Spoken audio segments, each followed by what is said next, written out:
Howdy guys, Kirk and Jay here with Kirk Giordano Plastering. Can you see the difference between these two screeds? This one is technically a number 36. This one technically is a number 7. And people call me almost weekly and they say, Kirk, I'm at the material yard, Home Depot, Lowe's, or any of the other yards. They say, I see weave screeds, but where do I find the drip screeds? Guess what, guys? It's a trick question. These, the technical name if you went to a plaster and material yard is this is a number 36. This one is a number 7. Okay, I use number 36 as why? Because when I'm done with my stucco, I can just take the trowel and leave a nice clean finish where the metal doesn't show if I use this particular one. Sometimes folks will use this on a deck because you can just drop it straight on the deck and it still acts as the same purpose.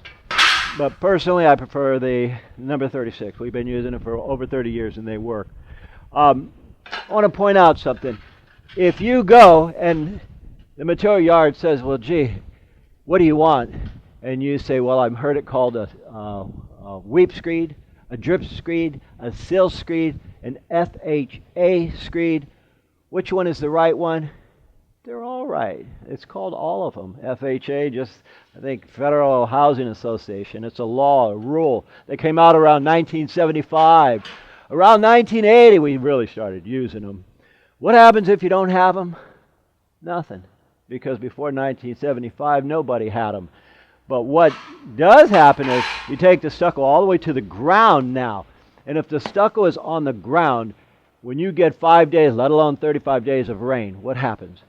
The rain lifts the ground, and when drier conditions occur, and they will, it'll settle. And then you'll get hairline cracks like this. You get the hairline cracks because of settling cracks. They are perfectly normal, guys. They're just settling cracks. Lift, settle. So movement, vibration to stucco is like kryptonite to Superman. So it's not a big deal. It's just hairline cracks. It doesn't bother the integrity of the waterproofing at all. So I wanted to point that out because you guys have asked me that question many, many, many times. And again, the main reason we use these is, like say on a color code house, and I do one color code out of every 30 jobs where we do the scratch brown and the color. The water, the moisture, the rain seeps through, will hit the paper and weep or drip out of these holes here. But most of the jobs we do are painted like here, which then defeats the purpose of the hole because water is not going to go through this particular finish, and this has been painted many times, plus I can see a text coat on it everywhere, over the brick and everything. So this is pretty watertight. So what is this used for now? For me, it's an expansion. It's an expansion. I put this on, like say for this wood right here. Okay, these have 3-inch flanges, by the way, guys. If I'm going to put this on the wood like I did the rest of the whole house here, I want to go 1 inch. How do I go 1 inch? I use my thumbs or my indentations of my fingers here, the first digit, and I'll do it. What I'll do is I'll put it here, and so I'm 1 inch below the mud sill and the plywood. Why do we want to be below it? Because if we do have a color coat, water hits the paper, hits here, drips out harmlessly. It never gets the mud sill wet. So my main function is applying these. Yeah, it's code. It's been code for quite a while, but it gives an expansion. That's very, very important.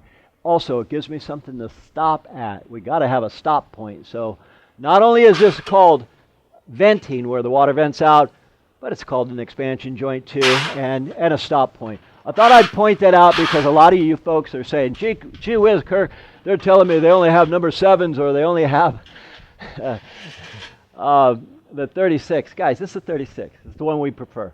This is number 7. You could use either one. They don't mean anything, so they're both harmless, guys. They both work. It's just stick with the 36. And yeah, they come in all kinds, metal, plastic, polyurethane, zinc, you name it. Anyway, guys, hope that clears that up for you folks who want to know. My name is Kirk, Jason on the camera. We thank you for watching, and as usual, we'll see you guys on the next video. By the way, folks, my dad and I are now members of Amazon affiliates, so if you're looking to buy any of the plastering or construction tools you've seen in our videos and you want to support us in the process, you can check the links below our video, or you can go to our website and get them there. If you have any other questions for tools we don't have linked, email us direct and we'll respond to you then.